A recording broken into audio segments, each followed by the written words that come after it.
Manunuyod na mong amahan.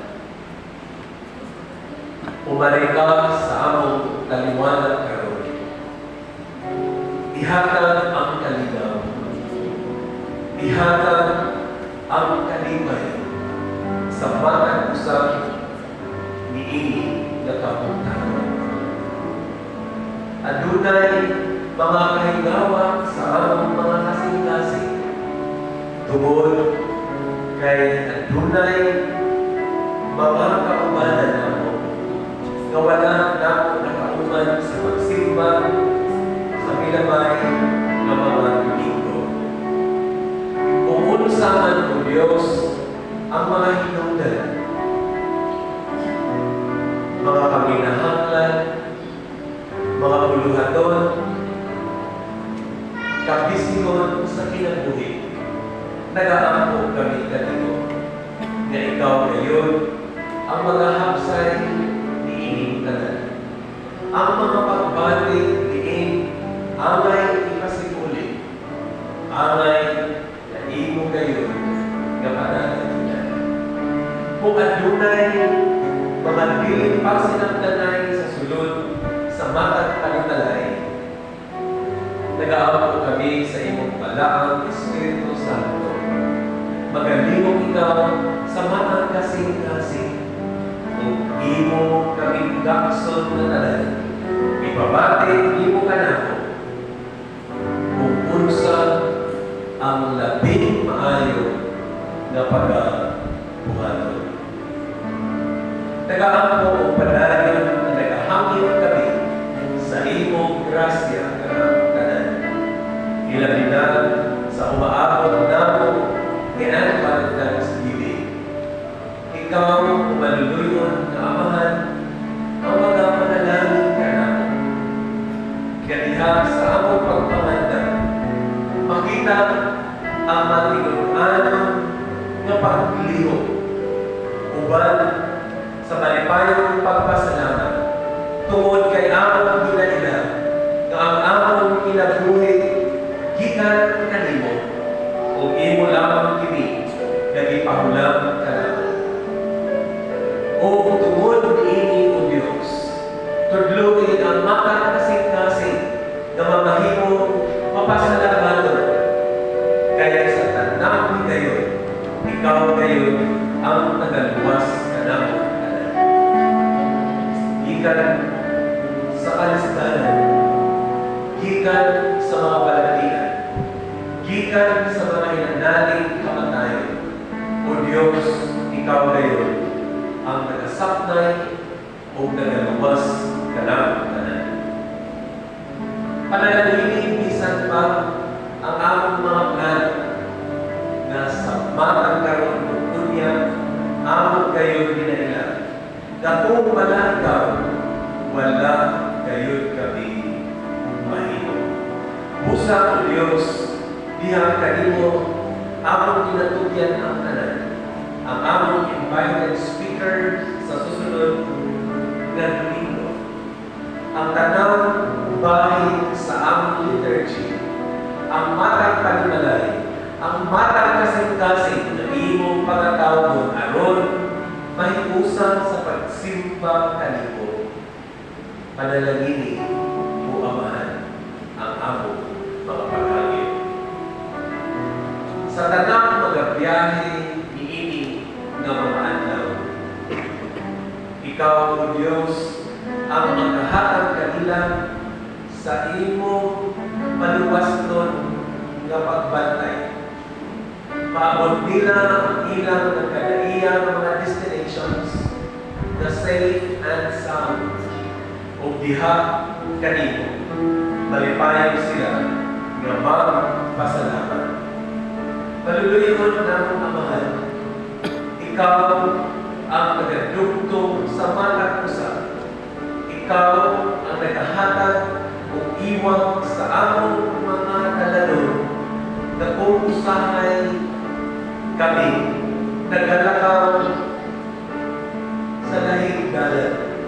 Apan ang imong iwang nagatultol ka lang sa hustong dalan kung angay na among pagkasubayo. Panalangini ang tanang mga opisyales sa imong iglesia ug labaw sa tanan o Dios, tudlugin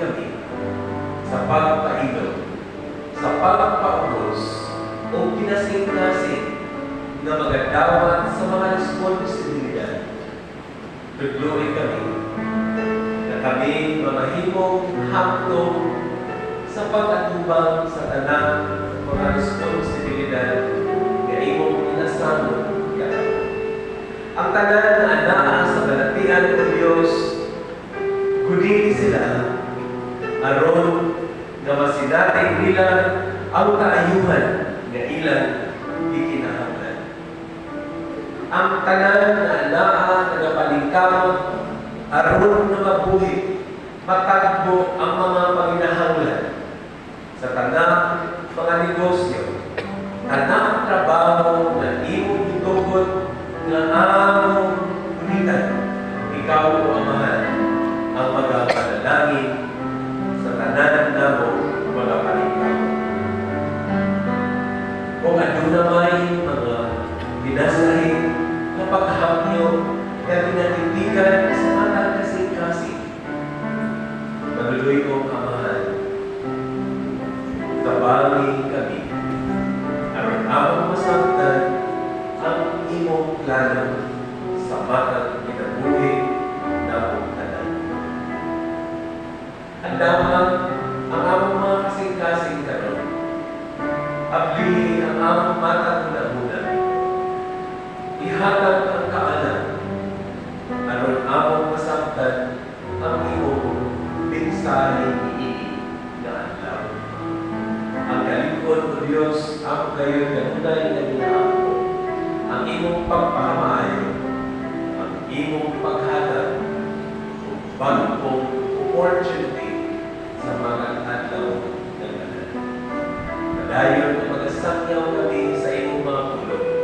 Kung diha kanimo, kinatugyan namo ang tanan.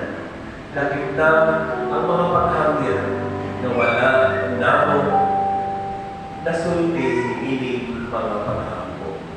Ikaw ang nasayon ining tanan. Musad duga o gawatan ang among mga paghangyo. Pinaagi sa ngalan ni Jesus. Amen. God answers prayers in the morning. God answers prayers at noon. God answers prayers in the evening. So keep your heart in tune.